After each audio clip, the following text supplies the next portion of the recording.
think it was, and I'd literally been in the job about 3 months, and we got a phone call from one of our sites saying, we've got Greenpeace on site and they're abseiling down the building with big banners saying National Lottery funding rainforest destruction. What do we do?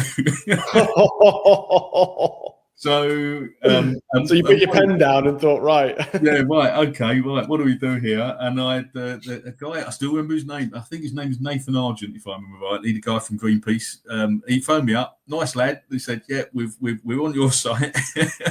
And you know, we ended up having a chat, and we talked about what the issue was. And he was saying, well, we think we're using this, we know you're using this timber merbau for replacing some of the flooring, and it's a tropical hardwood that comes from sort of Malaysia and Indonesia, and we think you might be getting that from illegal sources.